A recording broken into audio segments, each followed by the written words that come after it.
Movie की शुरुआत एक बच्चे से होती है जिसने थोड़े ही दिन पहले अपने बाप को खोया होता है। लेकिन उसके लिए ये डिज़ास्टर से कम नहीं होता, क्योंकि उसका सौतेला भाई उसे उसके बाप का नाम भी नहीं यूज़ करने देता, क्योंकि उसकी माँ की उसके बाप के साथ शादी नहीं हुई होती और उसे एक नाजायज़ औलाद होने का ताना पड़ता है।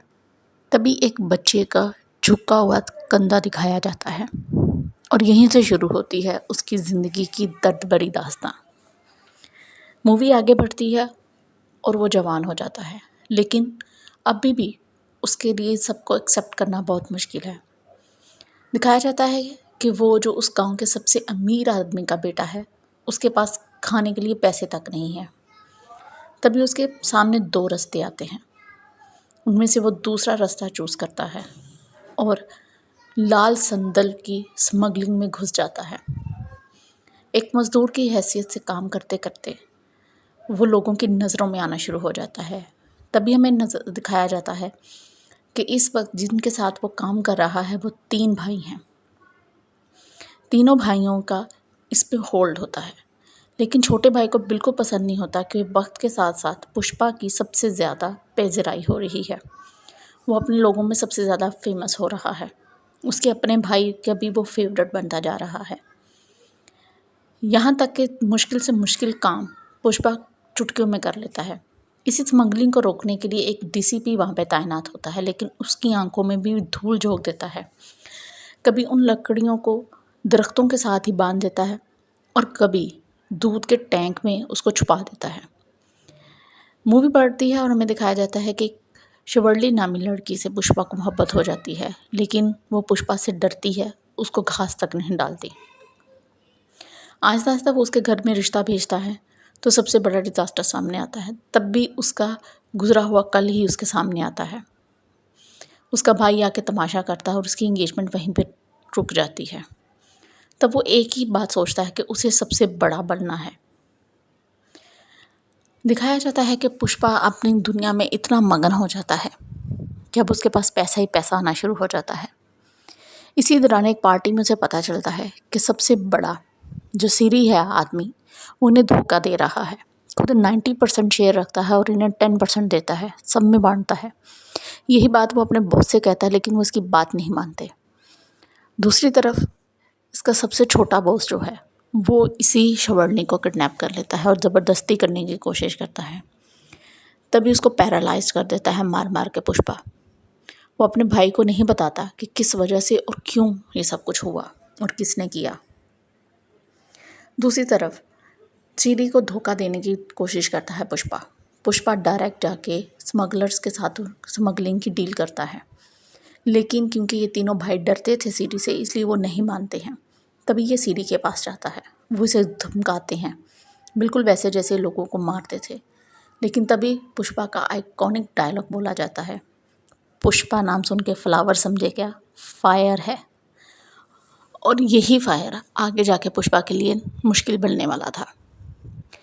पता चलता है कि उन भाइयों को पता चल जाता है कि हमारे सबसे छोटे भाई की हालत का जिम्मेदार पुष्पा है, इसलिए वो धोखे से पुष्पा को जंगल में ले जाते हैं और तब तक पुष्पा तक भी खबर पहुंच जाती है कि उसकी लाइफ डेंजर में है। लेकिन अब पुष्पा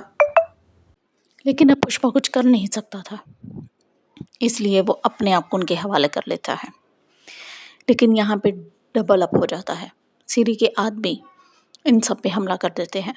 पुष्पा बहुत कोशिश करता है, लेकिन अपने बड़े बॉस को नहीं बचा पाता। लेकिन छोटे की हिफाजत करता है, उसे बचा के एक बात कहता है कि मैंने कभी किसी को धोखा नहीं दिया। बिजनेस आगे बढ़ाने के लिए मैंने हमेशा अच्छी वाली कोशिशें की हैं। मेरा तुम्हारे साथ कोई प्रॉब्लम नहीं है। उसने मेरी लड़की पे हाथ डाला, मैंने उसका ये हाल किया। दूसरी तरफ जो हमला करने आया था वो सीरी का जीजा था, इसलिए उसको पकड़ के ये लोग किडनैप कर लेते हैं। और दिखाया जाता है मूवी में कि ये लोग उसको काफ़ी मारते पीटते और उसका मर्डर कर देता है। तभी सबके बीच में सरी कहता है कि मेरे बहनोई की बॉडी मुझे दो, बदले में जो चाहते हो वो मिलेगा। तभी पुष्पा कहता है कि सारा का सारा डिविजली सबको में डिवाइड इक्वलिटी पे होना चाहिए। सब अपनी अपनी तरफ से मेहनत करते हैं, चेक पोस्ट सब पार करवाते हैं। इसी बात को मानते हुए पुष्पा को वहाँ का लीडर बना दिया जाता है। वो जो पहले सीडी था अब वो उसकी जगह पुष्पा ने ले ली। यहाँ पे पुष्पा ने वो जगह ली, दूसरी तरफ उस डीसीपी ने रिज़ाइन कर दिया और उसकी जगह एक नया आता है डीसीपी शेखावत। अब ये समझ में नहीं आती शेखावत की क्या प्रॉब्लम होती है पुष्पा के साथ। वो पहले दिन से ही अग्रेसिव हो जाता है पुष्पा के, और पुष्पा भी बिल्कुल डर जाता है, सहम जाता है, बिल्कुल वैसे जैसे बचपन में एक बच्चा सहम गया था जब उसे पता चला था कि वो नाजायज़ है। यही ताना बार बार वो ऑफिसर उसके सामने उसके मुंह पे मारता है। इस बात को पुष्पा बहुत लाइटली लेके चुप रहता है, कुछ नहीं कहता। उसके आदमी भी काफ़ी ज़्यादा हैरान होते हैं कि पुष्पा क्यों चुप है। तभी देखते हैं कि वो शेखावत को बार बार पैसे भी भेजता है, उसके सारे काम करता है, और दूसरी तरफ वो शिवरली से शादी की तैयारी शुरू कर देता है। आज पुष्पा का सबसे ज़्यादा नाम होता है। पुष्पा की शादी वाले दिन पुष्पा शेखावत को लेके एक पहाड़ी पे जाता है और वहाँ जाके ऐसा तमाशा करता है कि देखने वाले हैरान रह जाते हैं। दिखाया जाता है कि पुष्पा के दिल में एग्रेसिव शुरू से ही था। जब पहली दफ़ा शेखावत ने उसे नाजायज़ होने का ताना दिया था, उसे उसका ब्रांड पूछा था, पुष्पा उसे कहता है कि मेरा ब्रांड मैं खुद हूँ, मैं ज़ीरो से यहाँ तक पहुँचा हूँ, तुम तुम्हारी वर्दी के बगैर कुछ नहीं हो। यहाँ तक कि पुष्पा कहता है कि अगर मैं ये कपड़े उतार के घर चला जाऊँ तो एक एक बच्चा मुझे पहचानेगा कि मैं पुष्पा हूँ। तुम वर्दी के बगैर चले जाओ, तुम्हारे घर का कुत्ता भी नहीं पहचानेगा कि तुम कौन हो। और ऐसा ही होता है। जैसे ही शेखावत को वो बुरी तरीके से न्यूड करके वहाँ से भेजता है, वापसी पे शेखावत का कुत्ता उस पर भौंकता है और वो उससे बर्दाश्त नहीं होता, और वो पुष्पा की बात बिल्कुल सच निकलती है कि वर्दी के बगैर तुझे कोई नहीं पहचानता। और दूसरी तरफ पुष्पा है जो पुष्पा ही रहेगा, क्योंकि वो वाकई ही ज़ीरो से हीरो बना था। शेखावत अपने कुत्ते को मार देता है और अग्रेसिव सा होके फायरिंग करता हुआ पुष्पा अपनी शादी में पहुंच जाता है। उसकी शादी में उसको अजीब अंदाज में देख के सब डर जाते हैं। शिवरली भी उसे पूछती है और तभी पुष्पा के मुंह से निकलता है कि अभी पुष्पा का सिर्फ राइज है, अभी आगे रूलर होना बाकी है। अब देखना काफ़ी इंटरेस्टिंग होगा कि नेक्स्ट पार्ट में शेखावत अपना बदला कैसे लेगा।